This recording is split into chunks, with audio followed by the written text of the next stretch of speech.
Take a break for some stimulating conversation with author and speaker Ed Dickerson at Grounds for Belief Virtual Cafe. And now, here's Ed. Hello again. Welcome to Grounds for Belief Virtual Cafe. Thanks for joining me. In our study of the book of Genesis, we're now ready to identify the audience it was intended for and what its purpose was, why it was written as it was for that audience. These two questions are intertwined. To answer them, we'll have to first look at the book as a whole. True to its name, after all, Genesis means origins or beginnings, Genesis starts at the very beginning. The story continues through the fall, the flood, the Tower of Babel.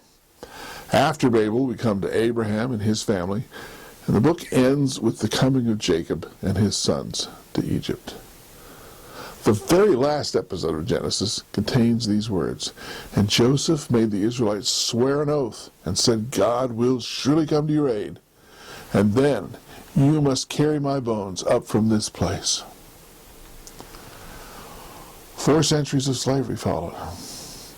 At the end of that time, it will be Moses' task to persuade these slaves to rise up and to leave Egypt. You know, for someone who was born in slavery, whose parents and grandparents and generations before had all lived and died as slaves, all they knew of their history with slavery, it was going to be very difficult to believe even in the possibility of freedom.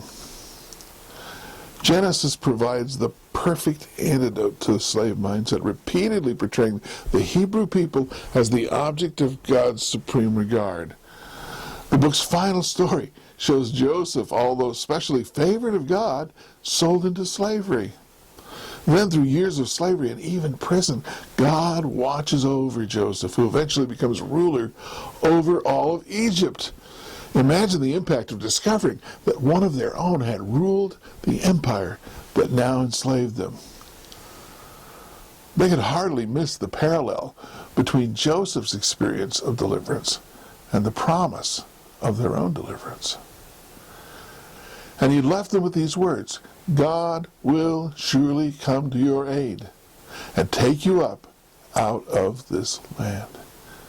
It's the perfect rallying cry to stir the oppressed Israelites and to give them the courage to follow Moses out of captivity.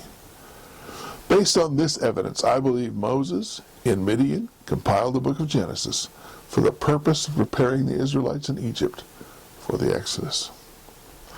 Next time, we'll look at the purpose of the creation story itself. Until then, just remember, God doesn't ask for our trust based on blind faith.